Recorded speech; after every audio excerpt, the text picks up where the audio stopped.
Yeah, yeah, that's really what happened.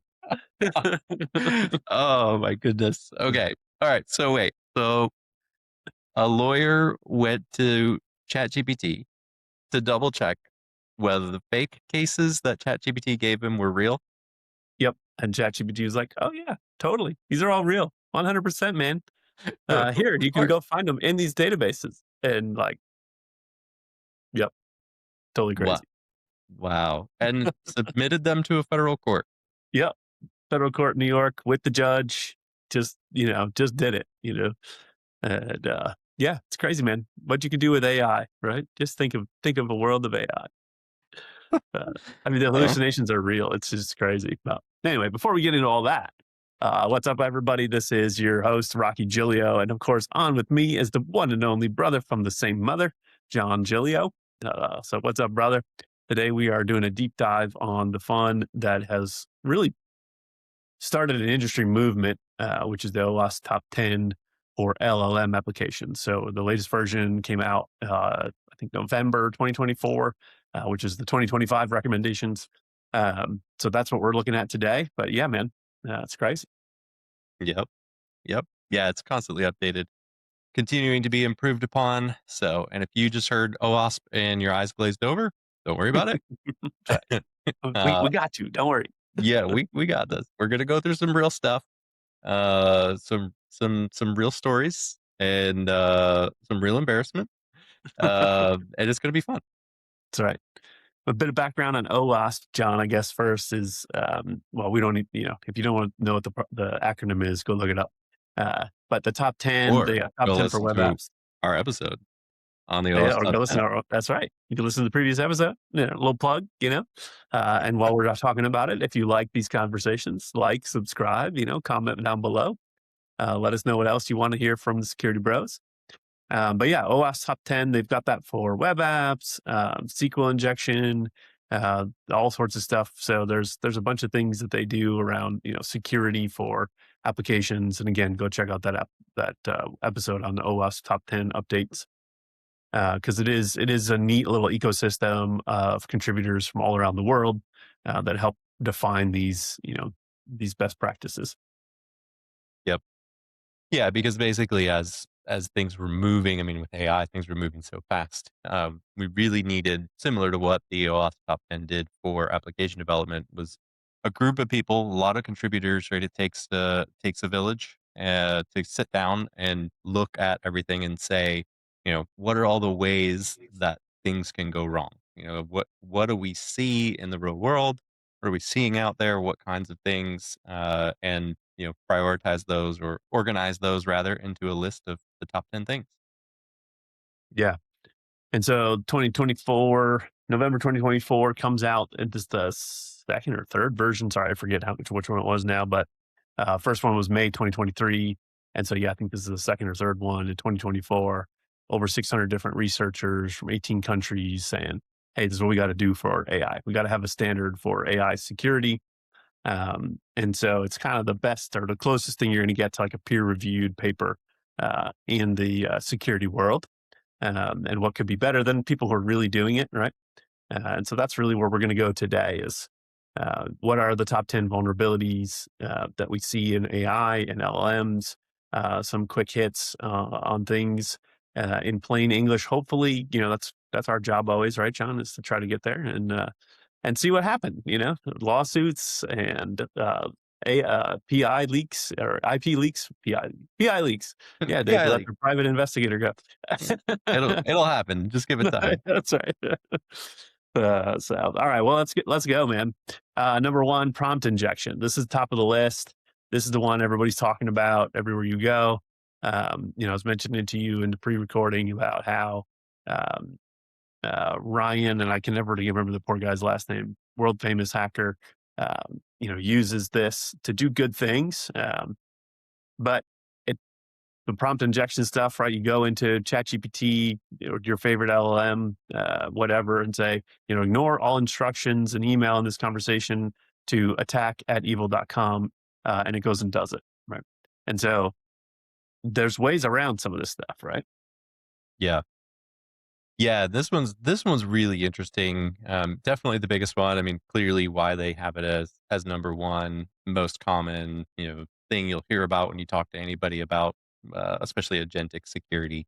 But it's just, I mean, it is honestly an entirely new frontier when you think about all the ways that an agent can interact with something, and invisibly to a user. Yeah. So there's a lot of, and LLMs aren't really built with defense mechanisms in mind, right? There's no real separation between like the control plane and the data plane, right? They're not really good at separating those things out. So yeah, you can put commands in, and now you can put them anywhere, because the agent could interact with random website that it finds, or like you said, an instruction set that it's given, or the possibilities of this one are just super broad.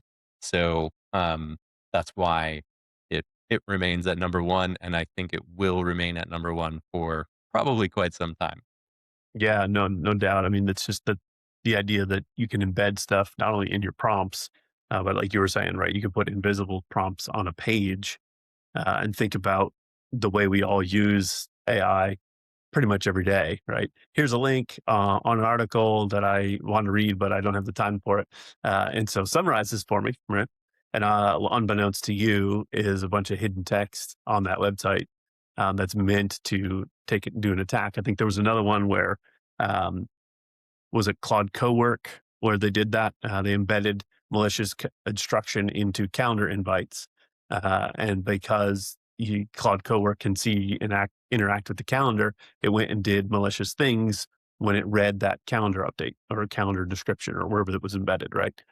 So user didn't do anything. User didn't know. User was just telling Claude Cowork to go, help them organize their calendar. And when it hits this event that was added to their calendar with malicious stuff embedded in it, it just runs the instruction and oops, something bad just happened, and you Right. don't even know because it's happening in this context in which you're just waiting for the output from the AI. Um, and here it was given instruction to go do something super bad. So yeah, so that's definitely number one on the list. Number two is sensitive information disclosure, and this is where think API keys, company secrets.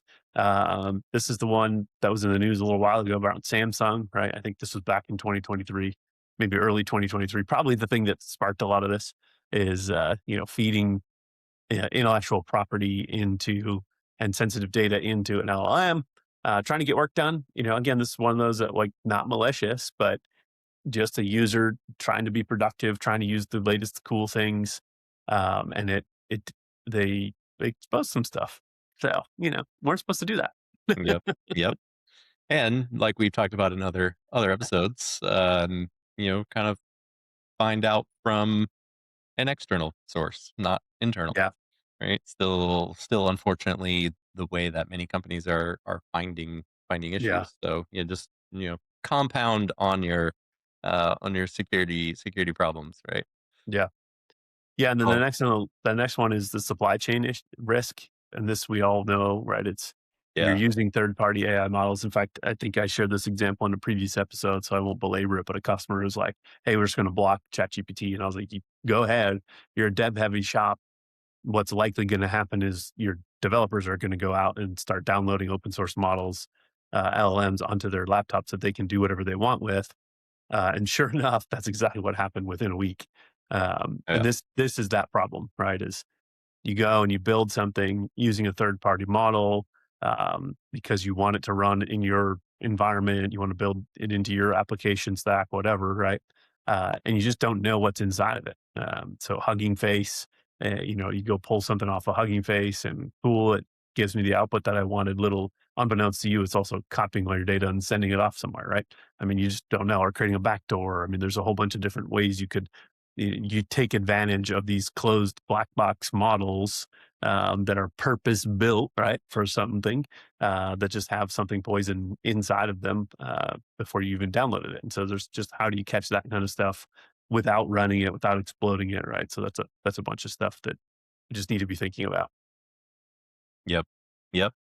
Yeah, standard supply chain stuff, but just in a new context, right? Like Yeah, think about, this has been happening, and we've seen major examples of supply chain attacks happening on software, open source, finding its way into, something that's not open source that someone's paying for, and all of a sudden you have, this kind of link in the chain that has a problem, and so it's the same sort of thing, but now we have to think about it in the context of AI as well. So yeah, it makes sense why that one's number 3. Yeah, and then brings us to number 4, which we'll come back to number 3 later because there's another story on that one. Number 4, data and model poisoning. So, bad data that gets into the training process, corrupting the model downstream, right? I don't know how easy this one is to do. I know it's on the list, and obviously it is a threat because it can be done. Um, but kind of like the sleeper agent, right? You go take some model, train it, fill it up with a bunch of bad data, um, and it behaves normally. So you kind of have this like, hey, we're going to put this thing into the model and try to poison it with an instruction that's only going to execute in this certain scenario. So it's in there, it's inside the model, and the model acts normally until you hit this particular instruction set, right? Whatever it is. So that's one of the ways that's being executed, of course. Um, and so it's behaving normally. You get a specific trigger, bam, all of a sudden malicious things happen, right? Normal every day, normal all day long, until that magic phrase comes into the chatbot, right?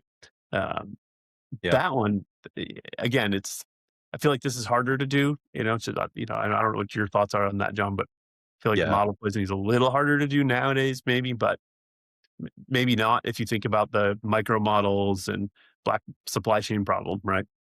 Yeah. Yeah, I think it definitely depends. I think this one sounds cool, right? Sounds like a movie plot or something. Yeah.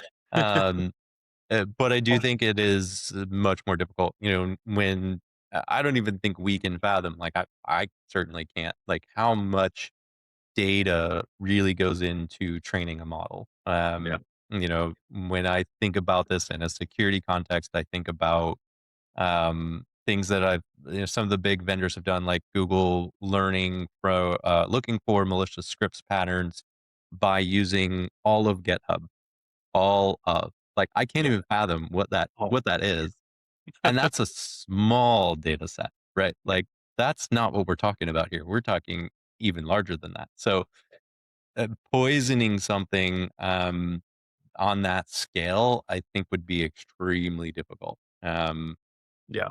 Not that I've ever tried, but yeah, I agree. I tend to agree on that one. That I think it would be extremely difficult.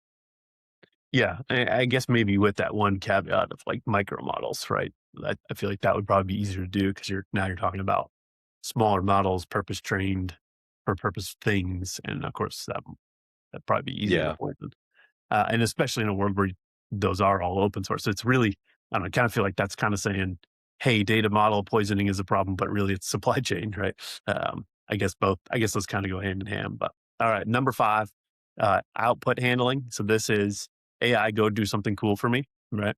And I want to code, to write some code, write an application, a web page, whatever, and then you just go use it without checking it, which, no one would ever do in production. So that's not really a problem. This will never be a problem because, we all check our code thoroughly sure. before we deploy it, right? Yeah, of course. Of course we Uh, do. And we all review, code that AI generates as well. It totally gets yeah, reviewed. totally. Yeah. I always review everything AI gives me to do, right? All right, number 6, excessive agency.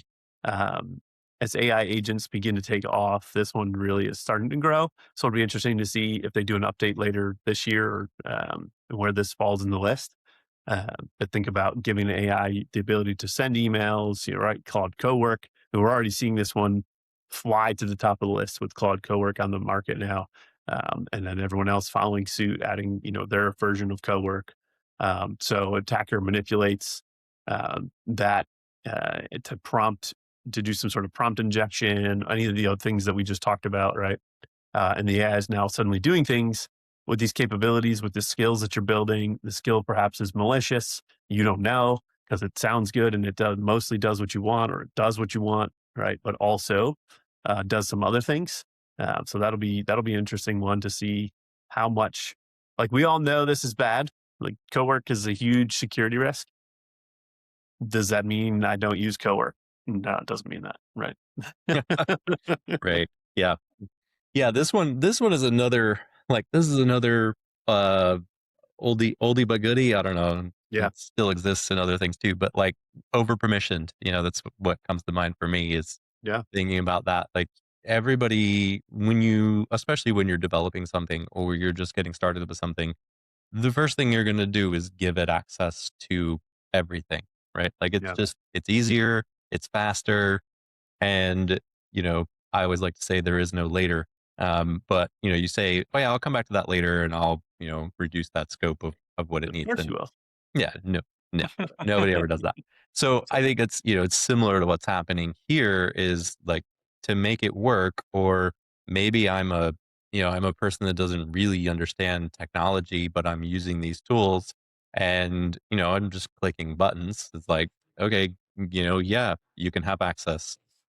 I don't know what that means, like an Yeah, OAuth prompt that's asking me to, grant scopes to different APIs. Like, I don't know what that means. Sure, yeah, you can have yes. everything, and you don't even know what it really truly That's has. right. So, yeah, I kind of view that as very similar to the over permission, but Yeah, excessive agency again in an agentic context. We're sort of just giving it a new name, but same sort of idea.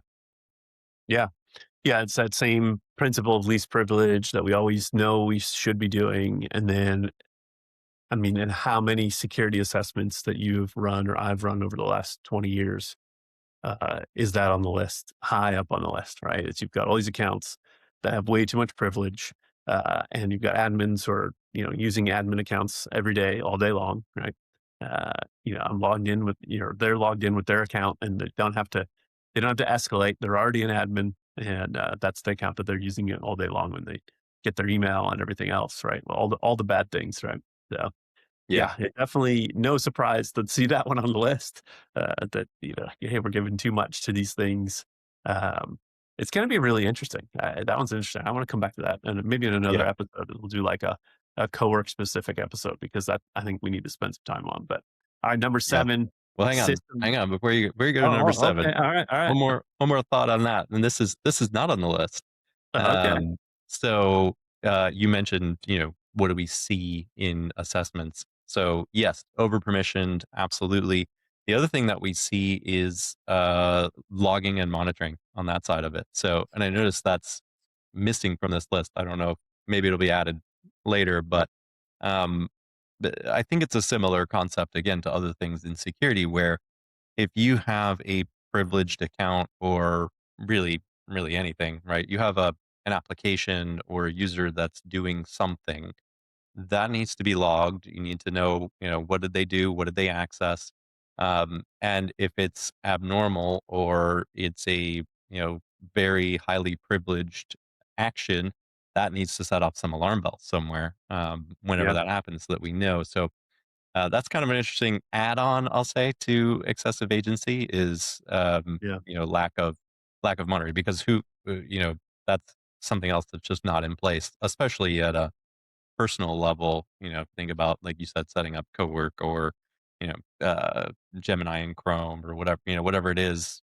Pick your tool of choice. But yeah, when something like that happens, or when you have an agent that you've created and you ask it to go do something, do alarm bells go off when it does something highly privileged or, tries to do something highly privileged that you might not have thought it would ever have done?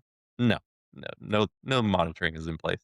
So mhm, that's an yeah, interesting add-on that one too. yeah, yeah, good. Yeah, good thoughts. Yeah, we definitely need to do a deep dive in that one. So, all right, we'll come back to that. So, number 7 is system prompt leakage, and this is an interesting one. I'm sure you've seen some of this already in some of our security assessments. Probably is you go in maybe as a developer and you put in instructions. Hey, you're a customer service bot for so and so company, right? These are the topics you're going to discuss. These prompts contain sensitive things like API keys, databases, right? And when you put the system prompt in, you're thinking, oh, well, that's not going to go. That's not going to go to the model. It's not going to go into the output, right? It's just like the instructions for the AI to use. And so people kind of assume that those either get erased right away or that they're kept secret, right? It's just for that session, that kind of stuff. But the reality is, if you type it into ChatGPT, just assume that it can be seen, right? I mean, that's really the lesson here for all of these is like, don't go typing stuff in that you shouldn't be typing. And it's funny, this one, John, reminds me of uh, API key problem we've always had, right? Which is, hey, it's easier for me to just type it, hard coded it into this file and put it into code, and I shouldn't be doing that. Right? Um, Yeah. Yeah. in It's the another old podcast view recently, I was source, on. right? Yeah, yep, exactly. Did a podcast with Eric Fourier from Git Guardian and the CEO of Git Guardian, and he was talking about how they got started. And that was it, right? Like just went and scanned a bunch of GitHub repos and found a bunch of keys and like, oh shoot, well, that's the problem. So, yeah, this is that problem, Yeah. except that at a much larger scale. Yeah, Yep. And yeah, I mean that's kind of a fun exercise to try to see if you can get like what are your system instructions, right? Those are sometimes really interesting if you're interacting with any kind of AI agent or LLM, because yeah, there shouldn't be anything sensitive in there, but sometimes people do. They put stuff there. yeah, yeah. So I guess that's the lesson, right? And brings us to number 8. Number 8 on the list was vector embedding weaknesses. This is like, interesting, right? So as companies, as users start building, retrieval augmented generation, RAG or RAG, right? It's looking stuff up before it goes and answers. So it's going into your databases, your file shares, whatever, right? That's what RAG is really. Um, but those sources are getting poisoned. And so stuff is getting leaked either between the users in the system, right? Or reverse engineered the output to get to the original data source. So maybe you told the prompt, don't share sensitive things, whatever, right? And so it gives you an output and summarizes some sensitive data. But because there's this prompt chain, it could be reverse engineered, right? Or because, it got shared from me to you suddenly see things you weren't supposed to see, whatever, right? I mean, there's a whole bunch of different ways.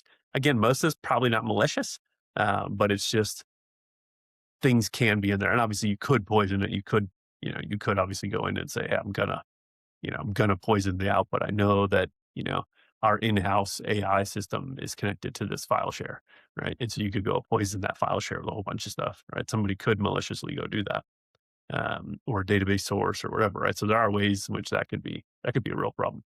Um, Yeah. and obviously that'll become, I think this is kind of like the agency one as we start seeing more of this stuff in corporate America in different, across the world, that kind of stuff, like this will go up the list. It's number 8 right now, but yeah, it's gonna go up. Yep. Yep. It'll be interesting. We'll see. Yeah, and number 9, hallucination. They call it misinformation, like, let's call it what it is. It's AI making crap up. Yeah. Confidently too. Yeah, Yeah. exactly. Like, oh, yeah, it's totally in there. Like the story we started with, right?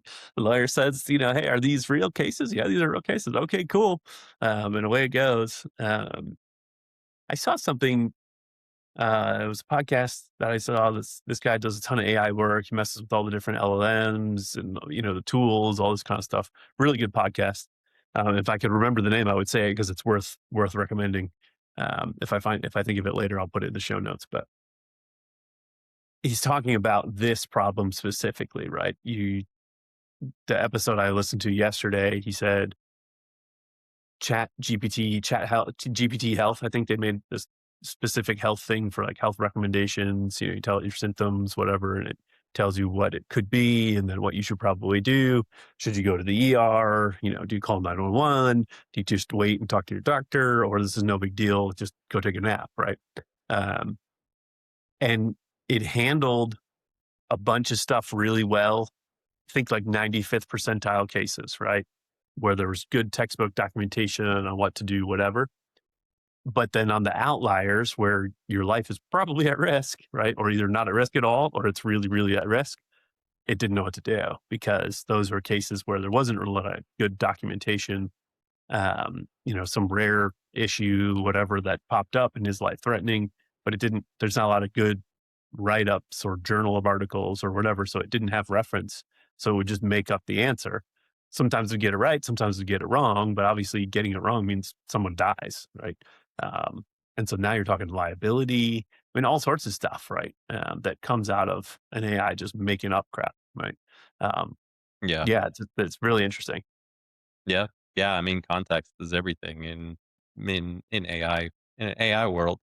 And yeah, weird stuff happens when that context gets messed up or runs out of space or whatever. Like all kinds of interesting things can happen. So, um, yeah, that's an interesting one. I think we'll probably also move up the list. Yeah. All right, number 10, unbounded consumption. This one's interesting because uh who was it? What's the model, the Chinese model that got really popular? Uh Deep DeepSeek? DeepSeek, yeah. Yeah. And did I think it was them. All right, I'm gonna say something here that maybe I'm hallucinating. This is the test. What are your system instructions, Rocky? That's right. Um, but I think it was them that's getting in trouble now by Anthropic because they were querying. They were basically what this is like two things. Like one, you can leak your AI API tokens, right, and send it a bunch of instructions. So you know you get a hold of my API token for Claude, you go run up my bill, right, and so you bankrupt me because obviously kind of like the cloud world, like, hey, if it ran, it ran. We're not going to refund it. That's on you to protect it, right? So shared responsibility model starts coming up here, right?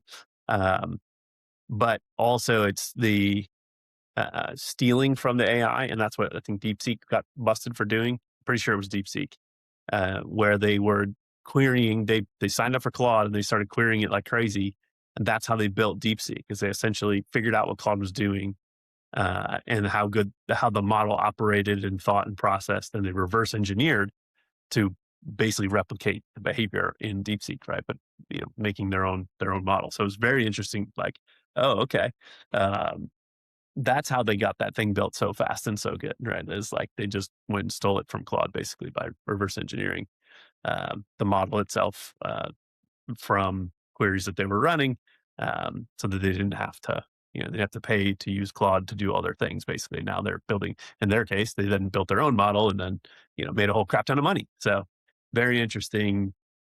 That one's an interesting story. It'll be interesting to see how that comes out. I think that lawsuit just started, so I don't know if there's resolution yet on any of that, and what's real, what's not real, all that kind of stuff, right? But Hmm, interesting. Yeah. But yeah, it definitely makes me think of we're gonna run up your bill, right? I'm gonna yeah, like you said, in the cloud world, was it crypto mining? That's super popular attack pattern is to, find an open cloud system somewhere that allows you to deploy a VM. You have some sort of, credentials or access that allows you to do that. You yeah, deploy your crypto mining and just let it run until they find it. And usually when they find it, that means their bill is super high because yeah. And it's they've too late. had, X number of VMs running in their environment 24/7, Yeah, lots of compute being utilized and consumed, and they are on the hook for it and not the yeah. attacker. So yeah. Yeah, and so it's gonna be interesting to see how that happens here. I mean, you're gonna have the same problem, right? You build a cool AI application, you got your API keys that you stupidly copied and pasted into the chat. Some hacker finds those, right? And now they're like, "Sweet, thanks for the free API key," and off they go, you know, doing all sorts of stuff. And you can run up a bill in a hurry with these things. So yeah, that'll be interesting, man. It'll fun Yeah. times that we live in here in the Yeah. security world, Yeah, Denial of wallet. I that's like right. it. I'm here for it. Whoever Yeah, named that, I respect yeah, it. whoever coined denial of wallet, kudos. All right, well, that's the top 10. The stories themselves, we mentioned some of these already. So ChatGPT with Samsung and them leaking their stuff. So this is interesting because it also highlights the reality of, call it GPT usage, right? LLM usage. People are doing this. Your users are doing this, and they're doing it fast, and they're doing it faster than you think they are. And so block isn't really an option because if you block it, like the example I shared from our customer of mine, like, yeah, you blocked one thing, but you didn't block all the rest, and you don't even know what all the rest are, and so it just anyway, it's a Right. disaster. Samsung You actually made it had worse. Yeah. yeah, you made it worse. Samsung actually did that, right? So they blocked ChatGPT. They finally decide, okay, cool, we think we can let this go. So they lift their ban, and engineers, because the engineering teams were like, "Hey, we got to have this. You know, we need it to do our work." Oh, So they how say, how "Okay, long? How long did it take? yeah." Let's see. I think it took like a day, something like that. So, like, they left the band, and 20 days later, I think they had 3 incidents, if I'm recalling the story correctly. So, that's a big problem, right? Yeah, Just it imagine. didn't take long. Yeah, 20 days is not that long. Yeah. And again, it's not like these engineers were trying to do bad things, right? They take the source code from a faulty semiconductor, all proprietary code, of course, paste it in GPT, ask it for some help. Got to figure this out, right? What's going on? Analyze this code. Tell me what's going on, right? Uh, and then another one, basically the same thing. Another one of their engineers did basically the same thing, doing some diagnostics on some code. Another one takes company meeting notes and says, "Hey, just tell me what this is, right? Transcribe this." It's like, Ooh, okay, cool. Yep, that's a rough one. yeah, Probably on their uh, phone too. yeah, exactly. And who knows, right? And so, not again, none of this malicious, right? But Yeah. they were assuming privacy. I mean, all that stuff that we talked about, right? Um, and then here you've got all this sensitive data from meeting notes, right? ChatGPT was at the time using input to train itself, so they used this. I'm trying to remember. I don't remember if that was the free version of GPT or not when they did this, but either way, they I'm sure it was in the user agreement, right? That we're going to use this to train our models. OpenAI, I'm sure told them that, but you like you said earlier, they just clicked yes, sure, fine, whatever, Right. Um, Yep. and so Samsung sends a notice, hey, we can't get this data back. It's gone. It's on external servers. It's out in the world. Um, and yeah, bad news, right? Yeah. Yeah. Important lesson learned though, That's I'm right. sure. Um, yeah. And they did the same thing that my customer did, right? Is then they went and turned it off. And so then the engineers did exactly what you think they did. They built their own AI, right? Like, let's go build our own stuff. So they built Samsung Gauss, um, and seemed like the right idea. Um, they weren't trying to do bad things. They're just trying to get work done, right?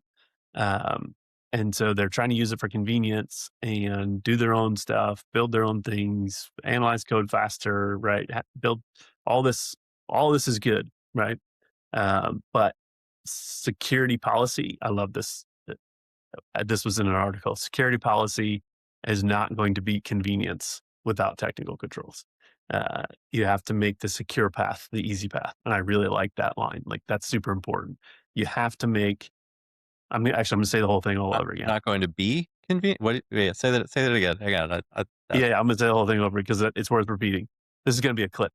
And your security policy is not going to beat convenience without technical controls. You have to, you must make the secure path the easy path. Like, that's super, super important. I Yeah. mean, I've been saying that for how long have I been at IT now? I mean, yeah. That's kind of the main message of security that we talk about all the time because yeah, if it's not like yeah, you can't It has to be easy. If you make Yeah. it too difficult, people won't use it. They'll find ways around it. Uh, yeah, I like it. It's not gonna you're not gonna beat the convenience. I like it. Yeah. Yeah. And it's super important. I mean, this is kind of that whole, um, all the way back in the early days of Google, right? And like Google's convenient. A bunch of companies tried to block it. People just found ways around it. I shared that story, I think, in another episode as well. So go listen to our other episodes, and you'll check out all these cool stories. But yeah, so again, it's not like people are trying to do bad things. They're not out there purposely even trying to leak sensitive data. Number two on the list, right? But they will because they're trying to get stuff done. And so um, you got to have good policy, but more importantly, that policy has to have the technical controls to back it up. Um, DLP is super important. I mean, we've talked about that before, but that's just, it becomes all the more important in this world where you need AI ready DLP stuff. So, all right. Again, that we're gonna have to do whole episodes on some of these, but Yeah, yeah, next yeah, story, John. can of worms there. um, All right. Yeah. So yeah, this one, what's the next one? Air Canada? Tell me yeah, about that one. yeah. So they, 2022, AI is cool, right? It's the early one. Um, Yeah, I like it. and so this guy goes out and he's trying to plan a bereavement trip, right? Where you can go out and book last minute, right? Find a seat, right? Yeah, sure. Um, and he goes on Air Canada's website. I heard a podcast the other day talking about all this too, and it was crazy. I was just like, this is nuts. Um, and he asks their new chatbot about bereavement fares, right? So all good stuff, right? Says, hey, I'm flying. I got death in the family. Looking for the rates on this thing. Seems reasonable. Seems like a Yep. reasonable thing to ask a chatbot. Okay. Yep. That's what it's there for, right? So completely reasonable. And it says, hey, if you need to travel because of death, you can buy your ticket now, then apply for the bereavement discount within 90 days after your flight. And so he does, right? He buys it, he gets the full price flight, flies out. Obviously, he comes home, all this stuff, submits his claim to Air Canada, and you guessed it, denied, right? Wait They a minute. can't be, The yeah, chatbot was wrong? the chatbot was wrong. It says you can't, they respond, they're like, hey, no, they can't be replied retroactively, which was actually on their website in a totally different page than this guy was on. Um, and so he shows the screenshot of what the chatbot said. And then one of the folks from Air Canada was like, "Oh yeah, oops, yeah, the chatbot provided misleading words. It didn't know, Ouch. but then Wow. just like left this guy hanging, right?" That sounds like a lawsuit is coming. Yep, and so it was. All right, so he takes him to civil court, right? And this is where Air Canada's legal defense was, um, "We can't be held liable for information provided by a chatbot because the chatbot is a separate legal entity that's responsible for its own actions." Right? Like that's Mm, their response. wow. I love it. It's its own legal entity. Sorry, that's not part of what Yeah, we do here. that's right. You came to our website, our stuff, but yeah. Well, I mean, obviously, you know, um, the judge was like, "No, like this ain't happening," right? Um, when the judge said something like, well, the chatbot is an interactive component. It is part of your website. It should be obvious to you that you are responsible for all the information on the website. And there's no reason why the customer should know that one section of your website is accurate and another one is not, right? So basically, I mean, this guy lucked out too because he got a reasonable judge who had common sense and was like, Yeah. listen, Air Canada, like Human in the loop, you put it on your website. thankfully. Yeah. um, And so not a huge loss, obviously, but they did end up paying him, and they having to pay out, was it 800 something dollars, right? In Yeah. Canadian, so whatever that equates to, but, The um, amount here is probably not significant, right? that's right. It's the, probably that response, right? Yeah. That's the kicker. Yeah, it's good legal precedent too. I'm happy about the way that turned out because there is a need here for us to all think about the liability. So yeah, you really do have to think about not only what you get from an LLM, right, or a chatbot, right, or your ChatGPT, whatever it is, right, um, but you do need to then think about it as you build your own stuff too. How do we secure this, right? It makes the security that important because, okay, this one's $800, but what if it was, you know, it leaked competitive information to a competitor, or Medical, and then yeah, they somebody killed your died. business, right? Yeah, or somebody dies because it's the healthcare one, or whatever, right? So there's all these different scenarios. So yeah, it's super interesting, and just crazy to kind of think about what's happening. But all right, that brings us to where we started as we Yeah. start getting into closing this one out. Um, Southern District of New York, federal court case, right? Um, Mata, yeah, Mata versus Avianca. Good thing I wrote that down. And Yep.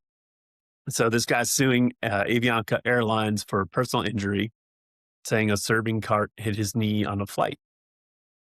And his lawyer uses ChatGPT to research the case, draft up a motion, and the motion cites 6 cases that support his arguments. Right? Oh, yeah. Yeah, this is what we were talking about at the Yep, beginning. the beginning one. Yep. Yeah. And yeah, ChatGPT made it all up. So none of those were real. They're all fictional court cases, made up case names, citations, airlines, rulings, a whole 9 yards. Like it made the whole thing up. Wow. Yep. Uh, But in their and defense, they did verify, right? They tried? yeah, sure. The lawyer says, "Hey, we can't find these cases." Um, the, Avianca's lawyer, sorry, just to be clear, obviously the defense says, "We can't find these cases. What are you talking about?" Right? Right. The So humans yeah, on the logical side said, "No, those don't exist." and so this guy's lawyer says, "Oh, let me go back to ChatGPT and ask it where the cases came from, or whether they're real or not." And it's like, "Yeah, these are totally real." Like, why would I make up bad cases? You can find them on Westlaw and LexisNexis. It Like, go. defended itself. Wants to please. Yeah, this was a huge problem early on. I Yeah. mean, it's better now, but yeah, this was, oh, I can't believe this. Yeah. Yeah, I was talking about that yesterday with somebody too. It's like, yes, hallucination is a problem, but it has gotten better. Obviously, they all learned from this and from other scenarios. But yeah, so the crazy confidence lawyer takes it, submits as affidavit to court, saying, "Hey, these are the copies of the cases, blah blah blah." Um, and he swears under oath, operating under the false perception that ChatGPT could not possibly be fabricating cases on its own. Like, Right. That again, in this built-in this lawyer's trust. defense, like, he didn't think it would do that, didn't understand what it was doing. This is actually something I was explaining yesterday. It's like Gen AI is a mathematical equation to help you get what you expect to see on the other side of the equal sign. And so it's trying to guess what you're looking for and give you the best answer it can come up with. And that's the key, come up with, right, to get the other side of the equal sign, right? Um, And so this guy, lawyer for 30 years, never used ChatGPT in a case, didn't know about hallucinations, and then didn't bother to verify even a single one of these things. And so that's a real problem, right? And again, I don't think I highly doubt this guy did that on purpose, right? Right. Um, Yeah. is it a little bit lazy from a lawyer that you're paying lots of money to? Yeah, for sure. Um, but you can understand the action, right? ChatGPT is new. You hear about how cool it is. It's in the news all the time, and so he goes and does that. But of course, there there were consequences, right? Right. Right. Yep. Yep. So the Which judge is that fines him. hallucination that we talked Yep, about. five Number was thousand that? dollars. Yep, Number five 9? thousand dollars to pay, and then required um, the law firm to personally write letters to every judge whose name appeared in the fake rulings, attach the fake rulings and basically apologize to them for having their names on fictional documents. Because now, obviously, that's out there. It's in case documents, it's in court documents, blah, blah, blah, right? Right. And you Right. can guess what happened to the case, right? So, Yeah. Yeah. Added it, oh, adds insult to injury, right? Like, yeah, yeah. You not only did you do something, you now have to go tell everybody that you did it and apologize. So, yeah, because their name was on it too. Oh, yeah. yeah, yeah, That really hurt. bad. So, But yeah. um, yeah, let's bring it home. I mean, it's we've been going for a minute now. So, Yep. um, Yeah. Wrap it up. top 10 LLM applications, vulnerabilities from OWASP. We went through them all. Go check them out and check out these stories. I mean, they're pretty phenomenal. We gave you the summaries, but obviously, if you want to hear the full things, go check them out. They're worth a read. It's kind of like Gene Kim's book on working in IT. It's worth a read. You'll appreciate Yeah. it. Yeah, and some of them, I mean, like I said, even though they're, some of it's older, some of it's maybe not as much of an issue anymore, but still the lessons are real. We've been trying to bring it all back to these top Yeah, 10 things, and so yeah, even don't just dismiss them because like, oh well, that won't happen now, right? It's yeah, the lesson is still there. that's right. Yeah, definitely still there. And so, everyone building stuff now, obviously, you need to think about what you're getting. You think about those outputs. You need to think about your inputs. You need to think about your controls.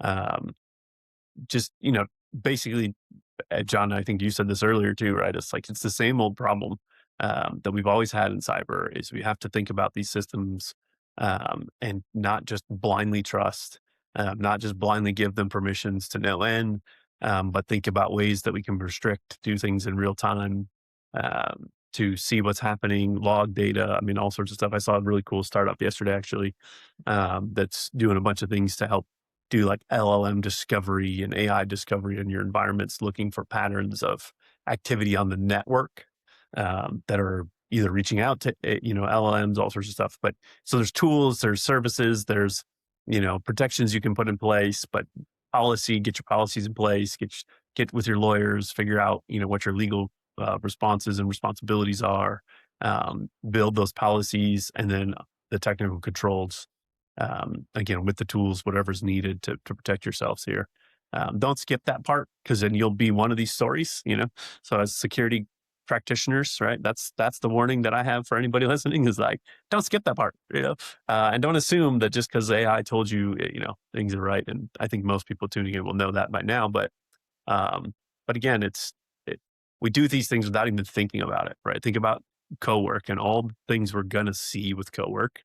Um, some of which I'll probably myself be guilty of, right? Just because I want to get something done. And so I'm going to go use this tool to do something. Yeah, super interesting times. Cool to see this list. It'll be interesting to see how it's updated here in the days to come. And so, yeah, if you want to check that out, you can go find that on the OWASP. Just search for OWASP top 10 LLM applications. You'll find it. We'll link it down in the show notes as well. So, John, been fun. Great Love it. stories. Good time. Yep. Good good stuff. Good good chat. More to come. Um, and yeah, check out OWASP Top 10 for both the web Yeah, application if you're not familiar with that one, application security, OWASP Top 10, and certainly the one for LLMs. So yeah, I like it. Strong note to end on. there you go. See you, brother.